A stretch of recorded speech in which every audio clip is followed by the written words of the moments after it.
अस्सलाम वालेकुम दोस्तों, अरशद अमान होमी स्टूडियोज़ में आपको खुशामदीद कहते हैं। हमें अक्सर ओवरसीज़ पाकिस्तानीज़ कॉन्टैक्ट करते हैं और एक क्वेश्चन उनका होता है कि पिछले 2 साल में हमने जो इन्वेस्टमेंट पाकिस्तान में की थी, वो इस वक्त माइनस में जा रही हैं क्योंकि हमने फ़ॉरेन करेंसी में वहाँ पे फंड्स ट्रांसफ़र किए थे और करेंसी फ्लक्चुएशन की वजह से हमें नुकसान हुआ।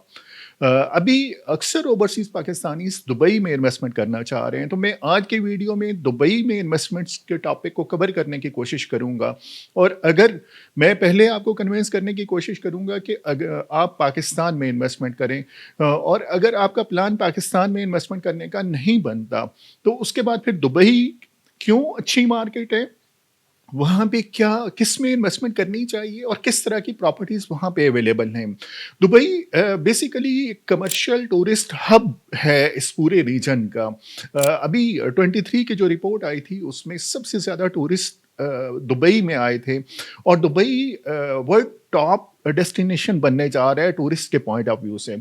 उस हवाले से दुबई में रियल एस्टेट में मैसिव इन्वेस्टमेंट्स हो रही हैं, बड़े अच्छे-अच्छे प्रोजेक्ट्स आ रहे हैं और वहाँ भी क्योंकि कल्चरल डाइवर्सिटी है, उस वजह से लोग वहाँ पे इंटरेस्ट शो कर रहे हैं विज़िट करने के लिए, इन्वेस्टमेंट करने के लिए, और वहाँ पे रेंटल इनकम बहुत अच्छी है।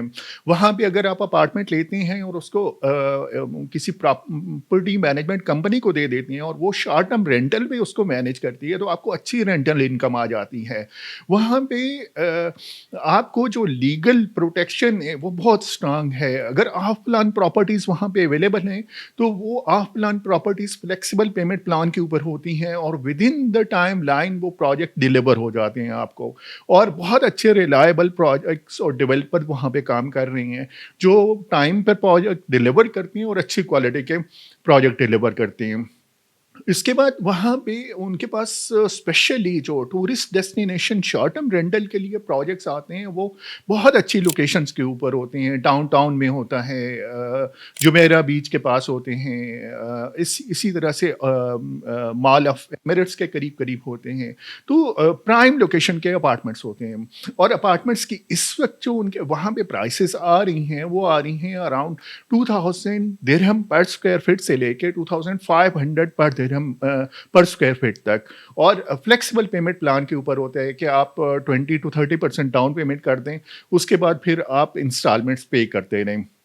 विदिन 2 ईयर वो प्रोजेक्ट कंप्लीट हो जाते हैं और आपको हैंड ओवर हो जाते हैं और प्रॉपर्टी मैनेजमेंट कंपनी उसको मैनेज करती है और वहाँ से जो रेंटल इनकम आती है वो आपको ट्रांसफ़र कर दी जाती है सर्टेन सर्विस चार्जेस डिडक्ट करने के बाद। जो लोग दुबई में इन्वेस्टमेंट करना चाह रहे हैं वो 3-4 चीज़ें देखते हैं। एक, वहाँ का लाइफ़स्टाइल देखते हैं, दूसरा वहाँ की डाइवर्सिटी देखते हैं, तीसरा वहाँ की लीगल प्रोटेक्शन देखते हैं, चौथा वहाँ की एजुकेशनल फैसिलिटीज़ देखते हैं, नेक्स्ट वो हेल्थ की फैसिलिटीज़ वहाँ पे देखते हैं कि हेल्थ की फैसिलिटीज़ किस तरह की हैं, कितना रिच वो कल्चर है, कितना रिच वो एनवायरनमेंट है, ताकि वहाँ पे इन्वेस्टमेंट की जा सके। और क्योंकि इंटरनेशनली एक डेस्टिनेशन है और पूरी दुनिया से लोग वहाँ पे इन्वेस्टमेंट कर रहे हैं, वहाँ पे लोग शिफ्ट हो रहे हैं। दुबई गोल्डन वीज़ा इशू करता है स्पेसिफिक कैटेगरीज़ में। आप अगर इवन इन्वेस्टमेंट करते हैं तो भी आपको गोल्डन वीज़ा वहाँ पे 10 ईयर का रेजिडेंसी वीज़ा भी आपको मिल सकता है। तो आप अगर इंटरेस्टेड हैं तो डेफिनेटली ये एक अच्छा डेस्टिनेशन है इन्वेस्टमेंट के पॉइंट ऑफ व्यू से। तो आप अगर दुबई में इंटरेस्टेड हैं इन्वेस्टमेंट करने के लिए, तो हमारे पास दुबई में बहुत अच्छी लोकेशन पे प्रॉपर्टीज़ हैं। वहाँ पे 1 बेड अपार्टमेंट हैं, 2 बेड अपार्टमेंट हैं और विलास हैं वहाँ पे हमारे पास। और वहाँ पे अगर आप ऑफलाइन प्रॉपर्टी में इन्वेस्टमेंट करना चाह रहे हैं तो वो प्रॉपर्टीज़ भी हैं फ्लेक्सिबल पेमेंट प्लान के ऊपर। और अगर आप फुल कैश पेमेंट पे रेडी प्राइमरी मार्केट में इन्वेस्टमेंट करना चाह रहे हैं तो वो भी हैं। आप हमें कांटेक्ट कर सकते हैं हमारे फ़ोन नंबर के थ्रू, हमारे यूट्यूब चैनल के थ्रू और हमारे फेसबुक पेज के through. Keep in touch. Thank you so much.